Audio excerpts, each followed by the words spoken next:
Welcome back, listeners, to Interviews. I am your host, Matt Presti. Thank you for joining us. To bring you up to date on some of the happenings here at the University of Science and Philosophy, I'd like to cover some of the updates that have occurred to the website. In particular, the articles page, which has 3 sections on science articles, philosophic articles, and the Fulcrum magazine.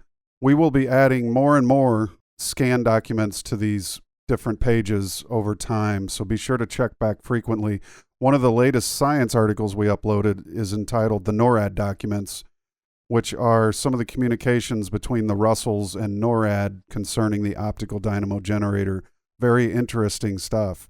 Also, under philosophy articles, we uploaded a letter from Dr. Russell to Clara Clemens, daughter of Mark Twain. Very interesting letter, to say the least. It's a side of Russell you don't often get to see. There are so many letters and correspondences in the archives, it will literally take several years to get all of it digitally backed up, but that is one of the goals we have, to make this information available for all posterity.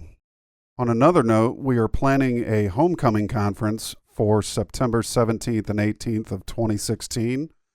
It will be available for up to 30 people, and it will include a list of guest speakers over 2 days, as well as breakfast, lunch, and everybody is on their own for dinner. But we will probably more than likely all meet somewhere and just have one big Russell weekend. And this includes guest speakers from the Alumni Committee, as well as the Science and Research Committee. Speaking of science and research, we are furthering along with our goals, meeting every goal we set, and hopefully we'll be releasing some video of some demonstratable results concerning coil designs and the over-unity AC generator. So stay tuned. There's a lot to come from the University of Science and Philosophy. Speaking of our Science and Research Committee, we are joined today by member Allen Lee Adkins. Allan grew up in suburban Dallas and Houston, Texas. He embarked on a wide array of life experiences, from traveling the world as a merchant marine engineer and moving to Hawaii, where he began a lifelong interest in meditation, health, and healing practices, to starting high-tech companies in Silicon Valley and becoming a pioneer in the CD-ROM technology industry, developing among the very first CD-ROM applications and pioneering the first PC-based CD-ROM recording systems. During this time, he has widely traveled to 50 countries and extensively traveled to Japan and Europe. While on a journey to India to deliver recording equipment to the Dalai Lama, Allan went to Kathmandu, Nepal, to study Sanskrit and Ayurvedic medicine with Dr. Manavajra, who had carried on this practice in his family lineage for 1,000 years. This and subsequent early work with raw and living foods in the mid-1970s was to form a lifelong focus and passion for understanding the intricacies of our human life and health secrets. After moving from Hawaii to California in 1979, Allan took a turn toward high technology at a critical time in the burgeoning Silicon Valley era from the mid-1980s to the mid-1990s. Welcome, Allen Lee Adkins. Hello, Matt. Good to be with you today. Thanks for joining us. The university, as you know, has got a new captain at the helm, and our science committee and alumni committee, and soon to be a museum committee, so we're making great strides here. It's great to have you on board. I appreciate and have listened to all the work you did with David Gibbons on the Universal One talks, just some excellent dialogues concerning the book. I guess to start with, I'd like to just briefly cover, why don't you tell us who Allen Lee Adkins is, and how did you come to discover the works of Walter Russell? Well, I don't know where to begin and leave off in that continuum, but I was born in Wyoming, and my young family moved to, fairly soon after that, to Texas. I grew up in suburban Dallas area, went to grade school there. One experience of note that I recall was I don't remember exactly how old I was, but it was probably, like 10, 11, 12 years old in that time frame, somewhere in there. I remember one evening, it was night actually, and I don't know what time it was, but I think it was relatively late, that I just decided to get out of bed and go and sit in the chair cross-legged like I was meditating. And I had never ever done that. And I don't remember, what I was thinking or feeling at the time. It must have been, I just sort of went into an altered state almost, you could say. And then I remember my mother coming in and seeing me there and asking what I was doing. And I don't remember exactly what I said, but I remember that I did that. And I think that was a significant thing that in years past, I mean, in years since, I've periodically reflected on that, not so often, but when I did, it became more apparent to me that, it was something, some kind of vestige from a past life. So there was that. And then I don't recall that I was a really good student in school, for example. I did go to school, but there was no one thing that I really enjoyed doing, I would say, for whatever reason. When I was about 16 years old, I was given a copy of the Autobiography of a Yogi by Paramahansa Yogananda, Hmm. which was my first sort of spiritual book that I read, and it made a profound impact on me, probably more than I realized. Or at least, or it was this, it happened to be in conjunction with the pivot of my life at the time. Yeah. And then not too long after that, I read the Bhagavad Gita, and then, that made a further impact. And I think in many ways cemented an enduring interest that I had in sort of Eastern philosophy, mysticism, philosophy, yoga, and so on. So it was really during the time that I had moved back to Hawaii, um, that I encountered Walter Russell. I may have heard the name previously here or there, but nothing inspired me to really look into it. Um, but there was a uh, some events that led me to look deeper. There was a period of, I don't know, 1 or 2, 3 months or so, where I came across his name referenced more than once. And in particular, there was a book called Minerals for the Genetic Code. Um, and in that book, um, there was actually a reproduction of Walter Russell's nine octave table of the elements. And anyway, that actually put my interest into another level, and I decided to when I actually looked into Walter Russell and started reading about him, then I realized that this is the guy that I needed to know more about. Well, that's interesting. You should mention that book because Dr. Binder, Tim Binder, is the first one who mentioned that book to me, I believe. And yeah, quite amazing. I think that book was actually written by Charles Walters, who was one of the founders of Acres USA, or he was the editor of Acres USA. I don't know if he was the founder of the publication. It focuses a lot primarily on the work of Dr. Richard Ulray, who's a chiropractor. And years after that, I might mention an anecdote. I mean, it just is interesting how the universal maxim of like attracts like. At least in my life, I've had numerous, maybe too numerous to count, instances where that I really came to understand directly and firsthand that law is absolutely real. Indeed. because I actually ended up talking to Richard Ulray on the phone with Wayne, the guy who founded Living Streams, who I worked very closely with, and um, and just the way that whole thing happened, it was just remarkable. Uh, Nothing is a coincidence, that's for sure. Yes, I wanted to mention your probiotic work, but we'll discuss that a little later in the show. But I'm curious to know, how did the Universal One land in your lap? I'm assuming that was the first Russell book you were able to obtain, and just curious to know how, from that point, you and David got together to produce the 70 plus hours of dialogue on the Universal One. Well, it's a little bit of a circuitous route there. I mean, I started. I don't know that the Universal One wasn't the first book I read, but Mm-hmm.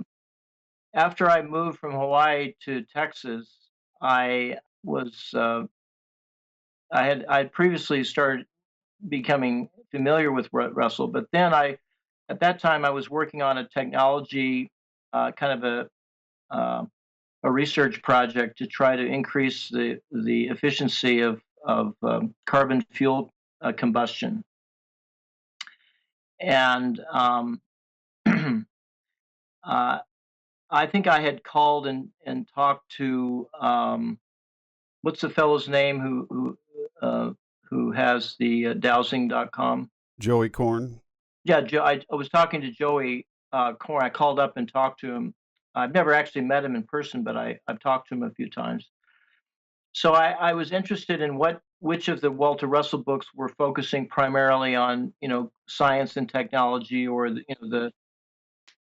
that sort of topic or subject matter that Walter Russell had written about.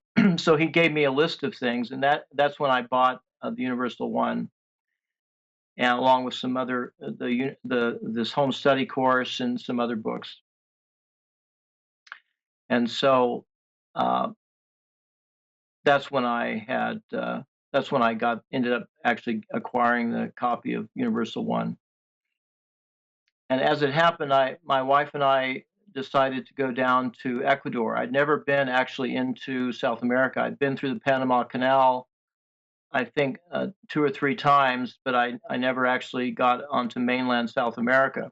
And so I've been down to Mexico and Central America, and then down as far as Guatemala, but never further south. So anyway, for various reasons, we were interested in checking out Ecuador and visiting a particular place, Vilcabamba.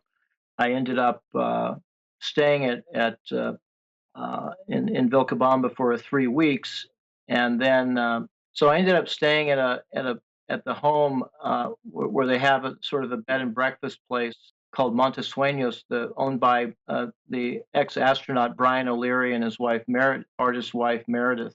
Mm-hmm. So I got to know Brian pretty well during that 3 week period, and then he had introduced me on my way back out of Ecuador. I was going back to Quito, and so he introduced me to a good friend of his, a guy by the name of Leonardo Wild. And so Leonardo is the person who introduced me to David Gibbons. He had been in contact with David, and I think had been interviewed by him. Just in conversations with Leonardo, David's name came up, and he ended up actually making an introduction. And then sometime after that, David and I had a couple of conversations, and then he was motivated to to interview me. And then during a panel discussion, the subject of Walter Russell came up during the panel discussion. It became apparent that Walter Russell had been an inspiration for other people as well, and then one thing led to the other, and David suggested that perhaps we could.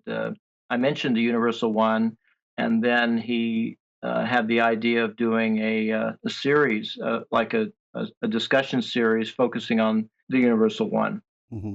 And then he also decided to do an audiobook of it as well, which was interesting. Yeah, we get a lot of emails asking where people can find that. And I know Dave's taken a leave of absence, but we do all hope he returns soon and makes Right. that work available again. I wanted to ask you, what is, in your personal relationship with the Eastern modalities, course, your travels.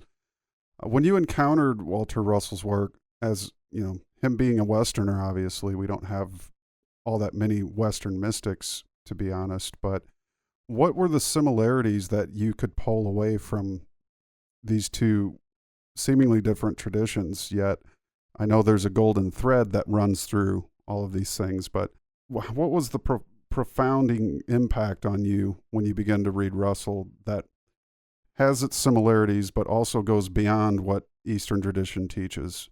Well, actually, as it turns out, I had had some very profound spiritual experiences myself, awakenings, you could say, and then one in particular in January the 2nd at 3 a.m. in 1995, which was a very pivotal year for me in many ways.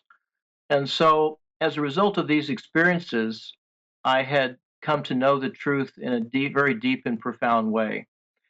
And so, when I first read Walter Russell, it immediately became apparent to me that he had also had real and profound experiences, and that his writings were a reflection of that, and that they were. I knew unequivocally that they were completely true and correct, and that I could rely on that fact because I had had my own experiences as a frame of reference. And so I knew that unequivocally. I mean, I knew it in the down and through the core of my being that his experiences were real and true, and his writings were a reflection of those experiences. It's interesting. Some people will say that, you know, his teachings require a leap of faith, but I only hear that from people who have not experienced their own form or sense of illumination, if you will. So it's quite interesting that the people that really understand are all experienced in that sense.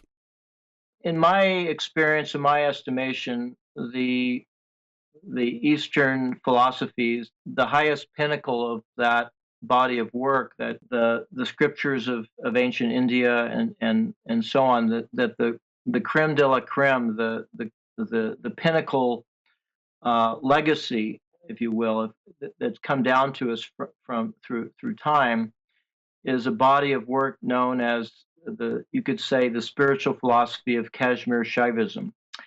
And I won't go into that in this discussion, but basically, you know, it unequivocally states that God is everything.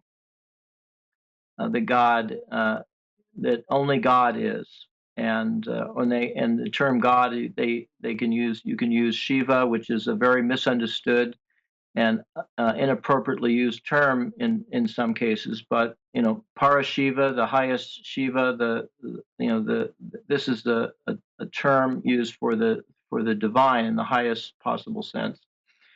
And so there were people, you know, let's say maybe from the 4th and 5th century period, there was a body of work written by Abhinavagupta, Upaladeva, Kshemaraja, and so on, and others. And then there's been a lineage of teachers and teacher disciple lineage going back really through time.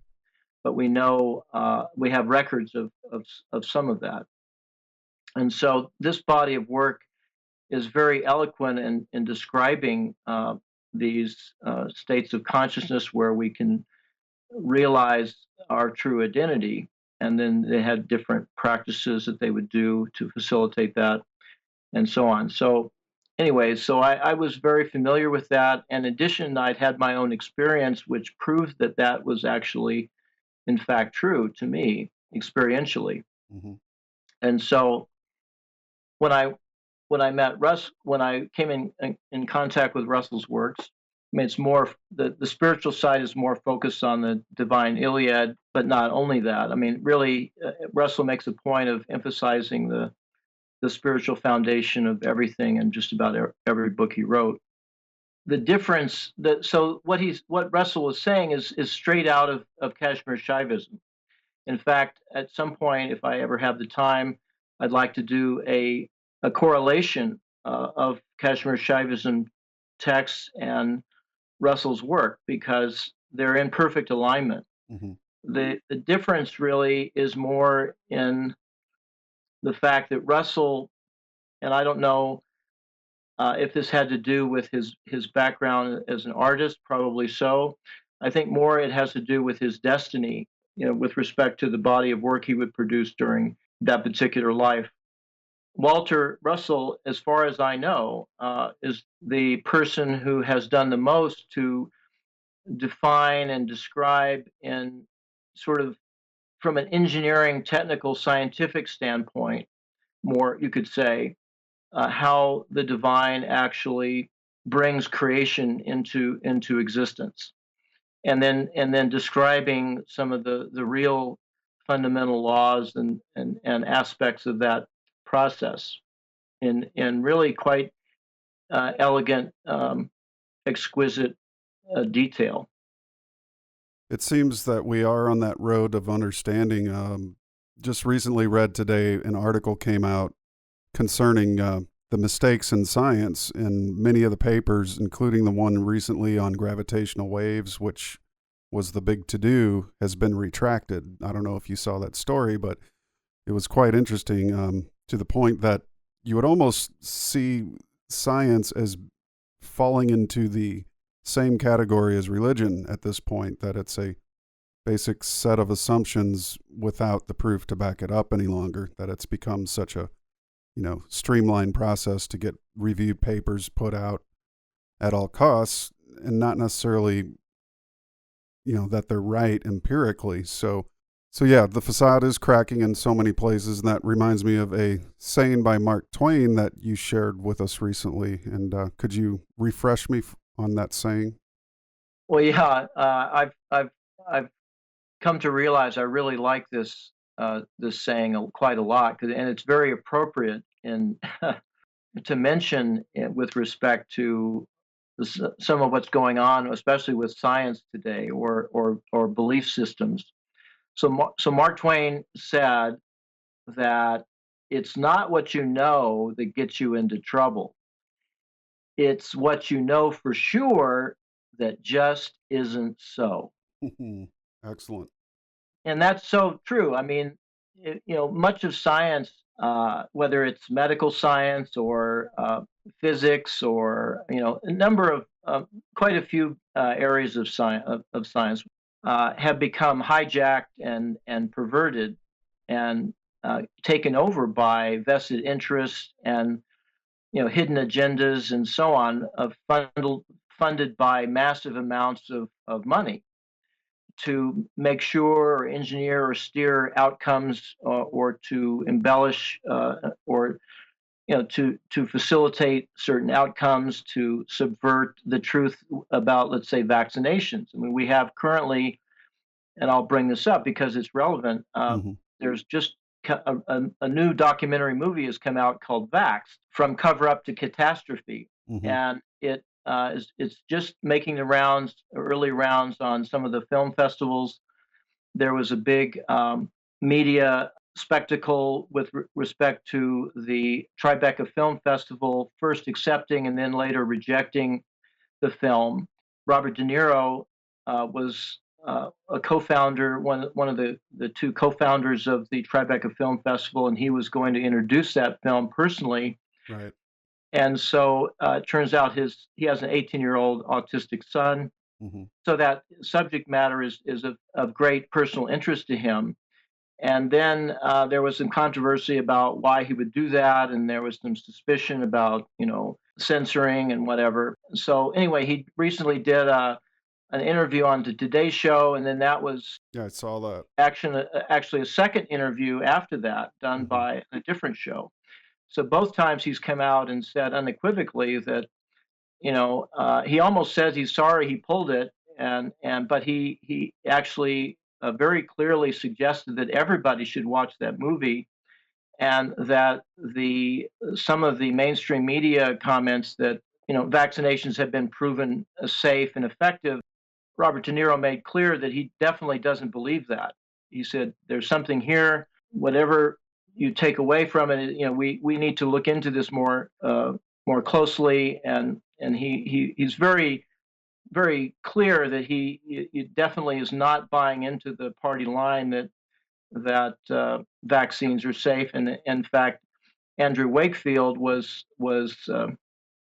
actually exonerated from that smear campaign of yanking his MMR vaccine paper years ago, and so Andrew Wakefield is intentionally being attacked and demeaned and diminished. Right. And he was reinstated, was he not? Well, his boss or his superior at the Royal Free Hospital in London was completely exonerated and reinstated. Andrew Wakefield would be. He just didn't have the money to hire the lawyers to get that officially done. Right. But the paper itself was exonerated. And Yeah. in fact, by definition of what happened, Andrew Wakefield was exonerated. He Right. did nothing wrong. Right. But they still hang on to they're basically lying and heavily censoring. And so the censorship is ongoing with respect to this film. And so with the vaccine studies, along with many other studies, cancer especially, and many others, there's been countless stories uncovering massive fraud and subterfuge with respect to like ghost-written articles about pharmaceutical drugs, vaccines, what have you. Hmm. So there is in medical science and in other areas, there's been a perversion of science, Right. been hijacked by vested interest. Usually, there's always some high sums of money involved, and you can read into that what you will, but the proof is out there. It's more than clear. I sense in my own right, through my own research, that there is a war on consciousness, literally a call it the war to stop people from being able to think about things differently and consider different evidences. And, we either tote the party line according to the standards that the powers that never were, as I like to call them, put before us, or we're ousted for being traitors to an ideology that has no room for discussion. It's all or nothing in that system. And unfortunately, that stifles human progress. So how would you see Walter Russell's teachings assisting in conscious unfoldment, especially for, I know it's funny you mentioned the vaccines, because in one of the books I read, Remembered for Love, J.B. Yount talked about Leo Russell was vaccine free her entire life. And on a trip to visit her sister in the UK, she had to get a smallpox vaccine to be able to board the boat. And she described to several people, and JB had written about this, that she nearly died and she was sick for an entire month, and that she never actually fully recovered from that vaccine. So that's interesting tidbit of information, folks. You can get that book at philosophy.org. Click on store. It's called Remembered for Love. Quite an amazing read about the life of Leo, who was an illuminate in her own right. But yeah, back to the question, what are your thoughts on how do you see the Russell's teachings assisting with, changing the foundations of science, academic science in particular, and how can that assist to help, to unfold man's mind into a higher strata that will be able to finally understand how creation actually operates? Well, the most important thing with respect to understanding Walter Russell's work, or any true body of work, whether it be Russell or any of the past illuminates or adepts or people in that are sharing from a illuminated or very highly evolved state of awareness. The key for people is understanding that, being able to understand who and what they really truly are. And in that respect, Walter Russell is very clear, and he eloquently shares his process or his path toward that realization, and it's very analogous to many others as well, including my own. It really comes down to the fact that in the core of all of us, in the central innermost depths of our being, we all have this awareness. We not only have the awareness, we are that which is being pointed to. We are divine. Our inner self is completely perfect and pure and divine. And so, what's happening with humanity, for example, is where we've been, it must be, as a matter of course, part of the divine plan or great play of consciousness. But so life gives us experiences in such a way as to further us in our journey of understanding who and what we really are, and that goes directly to the purpose of life itself. And so our innate nature is to live in bliss and to be joyful and to be paragons of generosity and to recognize our brothers and sisters as extensions of our own being. And it's not just a cute phrase, it happens to be completely true and real. But it only becomes real when we take in and imbibe those divine qualities or those higher qualities of a human being. And so Walter Russell says many things in his writings that clearly refute many of the widely held beliefs that are even called laws of the universe, which are completely not laws of the universe. They're fabrications Hmm. that have come to be believed as laws because the people in society haven't achieved the ability to perceive the truth for themselves, and that's a big indictment of the educational system around the world, which is deficient. I mean, there's some good aspects about it, perhaps, but a lot of what's being taught is completely deficient or erroneous. And so, as human beings, we become entrained by what we think about, and we're given certain things to think about by our government policies, the educational policies, educational books, and so on, and Hollywood movies and different kinds of media that are fairly well highly evolved these days compared to years past. So all of these things, these projections of images and words and music and so on, lyrics, they cause a kind of entrainment, and the entrainment can be toward the truth or embody the truth, or it could be sort of the opposite of that. And a lot of what we have in society is a kind of entrainment to the opposite of truth Right.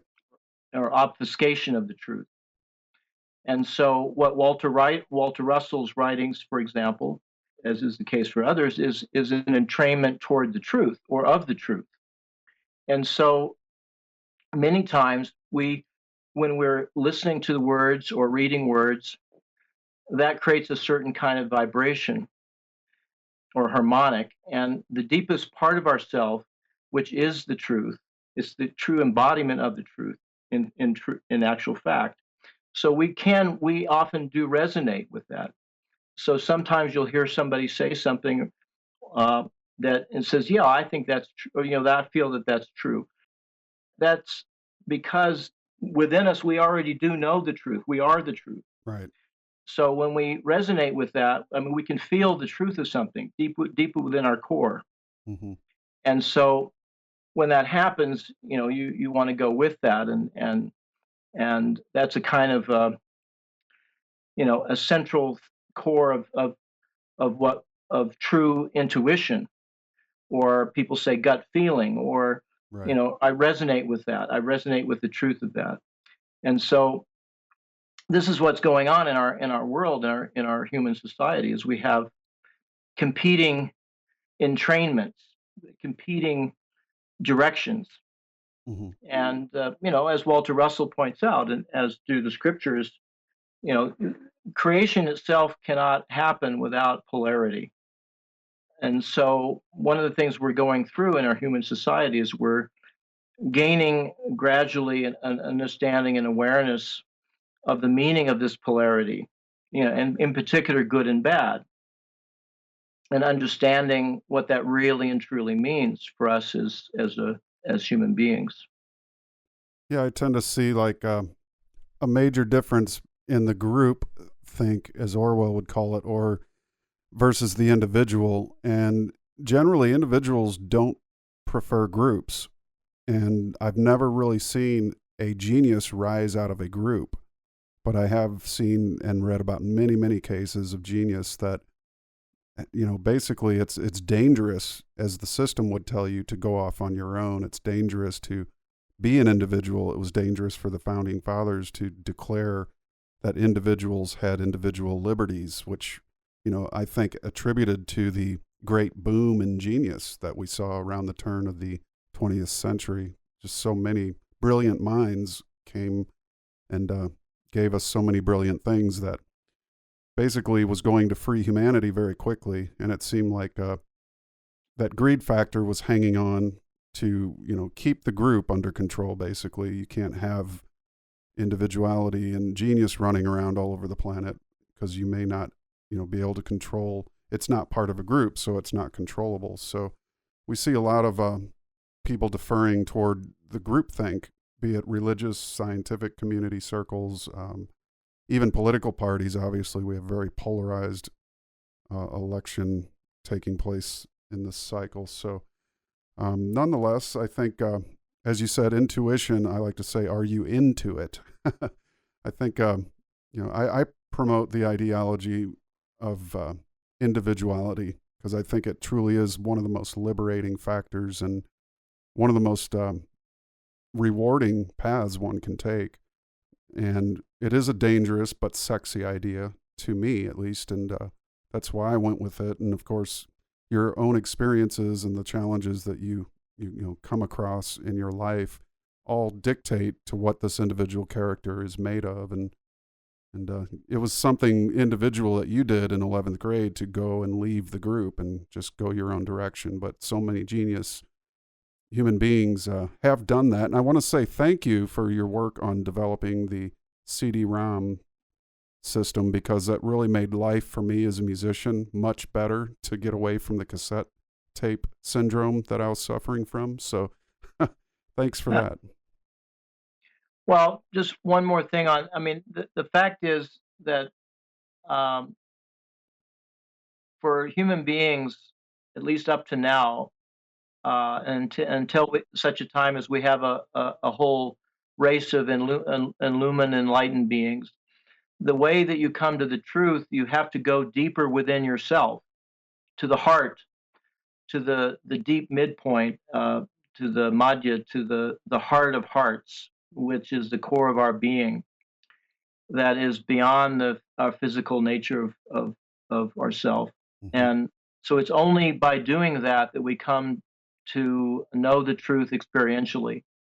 And so if you're kept in a group setting, certainly with the entrainments going on in our current society and societies past, then that has a tendency to prevent that deeper exploration of our inner self. Not that it can't happen, but it tends to obfuscate it or subvert that to some degree. Right. And so that's the benefit of getting, it's called getting to know yourself. Mm-hmm. But when you really get to know yourself, then you understand the self of all. Right. And so it's the great journey of human life, really. And it must be taken on an individual basis. So anyway, I was interested again. This my journey, in high tech in Silicon Valley was also quite interesting. I had no background in high tech. I had no experience in that area, and yet I was able to get in my previous venture before I started Optical Media, the CD-ROM company. I was able to raise a lot of money, venture money, in Silicon Valley, and I made the first interactive video system interface to a computer to teach people how to use computers. So I was kind of also a pioneer in interactive video, and interactive video, in particular, interactive video training systems. Right. And then that was sold, and I decided to. Well, it turned out my landlord at the time in Los Altos Hills, which is next to Palo Alto, I got interested in high tech. He was a high tech pioneer who invented the touchpad. His company invented the touchpad, which became ubiquitous in computer technology years later. So just by, I don't know, osmosis, but I was just, because of my familiar with with video discs. I knew about CDs, compact disc technology, early on, and I started thinking about what you could do with a CD audio disc in other ways and repurposing it, because anything on a CD is digital, Hmm. so it doesn't have to be just music. Anything you can digitize, you can put on a CD. So anyway, I knew certain people in Southern California who were manufacturing laser discs, and I had gotten a hold of some insights that I believed in, and then I managed to start optical media, and that was a kind of a, for me in my life anyway, it was a pivotal time, and allowed me to learn a lot of things, and to, I guess, make some contributions in certain parts of the CD-ROM technology, in particular the process of what's called pre-mastering, or putting together a system that would help you put together the CD-ROM content in a form that could be then replicated in a factory. And then after that, we made the first kind of PC-based system to do that, and that was a breakthrough. And we facilitated the quick turnaround of the CD-ROM. Was basically, we contributed significantly to that, taking a 2 or 3 week turnaround down to as little as 1 day. And so then because of my familiarity in that area, I was I was in contact with Yamaha, who made the very first CD recorder using recordable CDs, Hmm. and Taiyo Yuden, which is a Japanese company. Well, the first recordable CDs were made by Fujifilm, and then later on Taiyo Yuden and others. And then so we, just because of our work in that area on the pre-mastering side, we had a lot of the pieces of the puzzle to then take the early Yamaha recorder, and then integrate a system with our software and systems integration to make the very first systems to record a CD from your computer. And then the control software around that became the model that was used and is still used, really, to create a lot of CDs and CD-ROMs. That's very good. Wanted to touch briefly too on the science committee. We mentioned individuals earlier, and each of the individuals, the 9 on this board, the 9 companions, I call us, Lord of the Rings reference there, but we've got quite a task to take the ring to to Mount Doom and throw it in the fire. But nonetheless, I think our work as individuals, and they're all, I can't say enough about each and every one who has worked alone, basically, to come to a very high understanding of Walter Russell's scientific concepts and methods, basically. But I think it'd be good to sometime down the road have a show with the committee, but that's for another day. But nonetheless, what are your thoughts as to where you see us moving? And I know you're excited and glad you're taking part in this, but obviously the things we're trying to do are going to change the entire face of electrical engineering as the world knows it. Would you care to comment a little bit on that? Well, one of the things that I had talked about often in many of the discussions with David Gibbons on the commentary on the Universal One, I mentioned frequently that really all of the information necessary to have free energy for the world is contained in the writings of Walter Russell. I mean, for me, it was just as plain as day. and I had actually been interested in, I had actually been working in that area in a different way, and it had been a big interest of mine. And many people had heard of Tesla, and he's made really, obviously, quite remarkable contributions for humanity, and with respect to electrical technology, electromagnetism, and so on. And I never was a really big expert on Tesla necessarily, but I knew, up to a certain point anyway. And but what I realized was Walter Russell was really revealing and sharing in a very eloquent way was, a very profound fundamental underpinning. And if you could understand that, at least up to a certain point, you could then take that knowledge and implement it into actual working devices. And that had always been my intention and interest. I may have even had it in the back of my mind to work on something at some point. And I was beyond that. I had a strong desire, very focused, very strong intention and desire to learn as much as as I could from Russell in that particular area. Right. And so I think it was that interest and desire, very focused, very intense for actually many years, really, but certainly for a year or more in a very focused, concentrated way. That I think that had a lot to do with things transpiring later on from that, as has happened many instances in my life. So it's also a testament to what Walter Russell says about the importance of having a desire and intention. And I learned that from my own experiences in Siddha Yoga and meditation, the real power of desire and intention. Because really, as Walter Russell says, and is also borne out in the scriptures of Kashmir Shaivism, for example, that it's the will of the divine that brings our universe into being in the first place. It brings it into being, keeps it in motion, and it goes, and it's a cyclical thing. It comes in and out of being, Mm-hmm.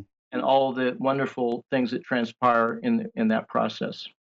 So really, our own human intention and willpower is a direct extension of that greater divine willpower that brings creation itself into being.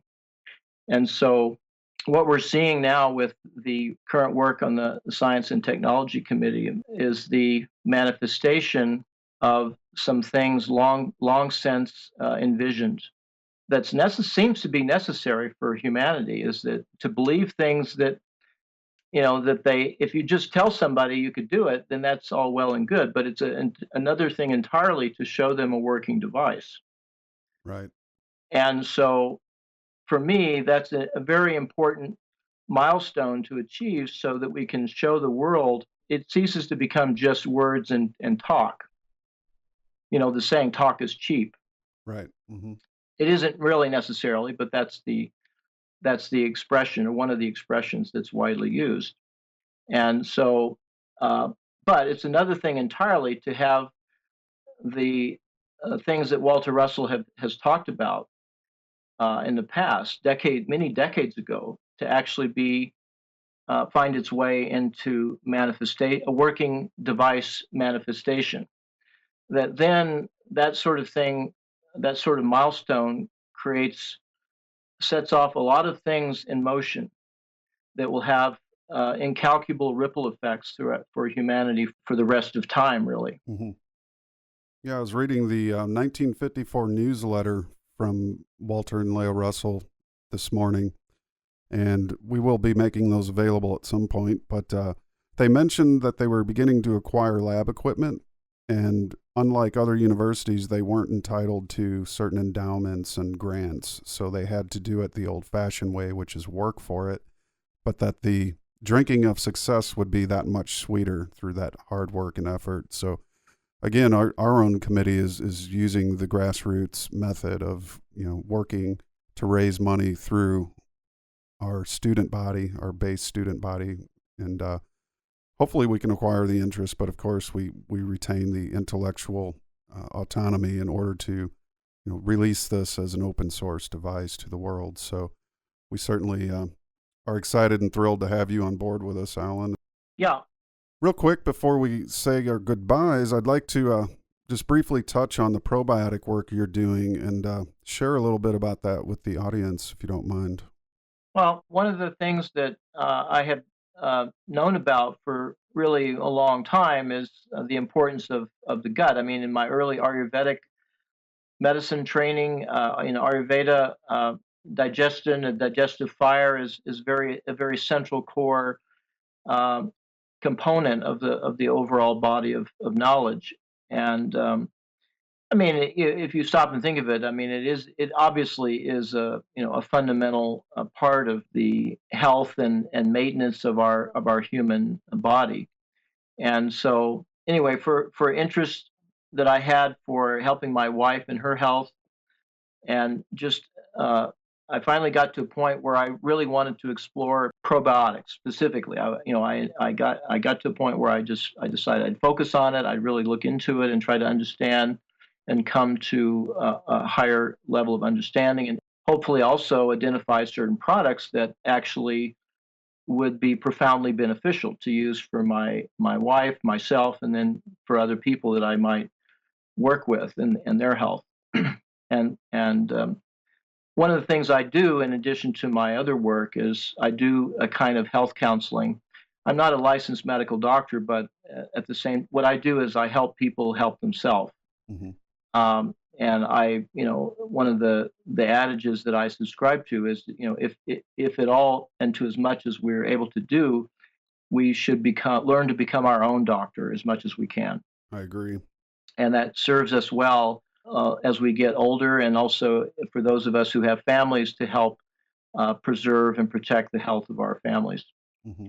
And so, anyway, so as a result of that focus and concentration, as it happened, interestingly enough, just sitting in my house focusing on this, I came into direct contact and subsequently became very close friends with the creators of the two most effective probiotics in the world. And so, it's been a complete revelation to me. What a lot of people don't realize is that 95% of the cells in and on our human body are not technically human, they're microbes. Right. So only 5% of what we think we are, physically speaking, is actually human cells. Fully 95% of the other cells are technically not human. They're micro, mostly bacteria, but including some viruses, parasites, fungus, and what have you. And so that, in and of itself, if you contemplate that, it's quite a significant kind of realization to come to. And so it means that we're a symbiotic host organism to vast civilizations of many large numbers of trillions of microbes. Mm-hmm. And as we know from life and from the teachings of Russell's and others, is that balance is the key equation for maintenance, as particularly maintenance of health, Right. or having health, achieving it, or maintaining health. It's a matter of balance. The one law. And the main arbiters of balance, physically speaking, for us humans, happens to be our gut bacteria. Mm-hmm. And so, in our modern society, through the overuse of antibiotics, either through prescriptions or antibiotic-laced foods or residues in our food supply, and toxins and vaccinations and stress and so many other things, we can we can damage the balance of our gut bacteria. So then it becomes a matter of understanding how to restore that balance. And for a lot of people, if you don't have access to things that really help replace that, what's missing, then you're not going to really get that balance back once it's gone. So I use two probiotics in particular that are phenomenally effective, and I know that from my own experience and the experience of many others. And it's been nothing short of a total revelation to me. I mean, these bacteria, they're conscious beings. They operate in a kind of telepathic communication network, and they do things for us that are a lot. We're learning more about what that is, but really it goes way deeper than what we even know now. Interesting. For example, we can't even think clearly. We can't be free of anxiety. We can't have a sense of well-being, and have clear focus and concentration and lack of symptoms without a proper balance of our gut bacteria. And if we have these symptoms, then most all of them are traced back to a combination of dehydration and gut dysfunction. All of the autoimmune illnesses and so much more would completely be eliminated with the restoration of that gut balance. Excellent. If someone listening to this show should want to reach out to you, would you like to leave us some kind of contact that people interested in the probiotics could get in touch with you? Well, they're free to email me.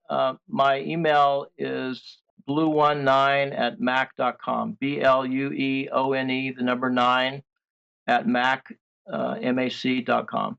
Very good.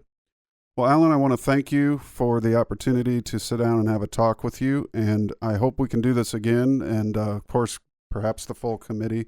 We have exciting plans and goals for ourselves ahead as far as the Science and Research Committee goes, and just touched that you'd come on with us and share your discovering Walter Russell and a little bit about the other topics we touched on. So thank you so much. Welcome, Matt. It's been my pleasure. Blessings. Well, folks, that concludes this segment of Interviews.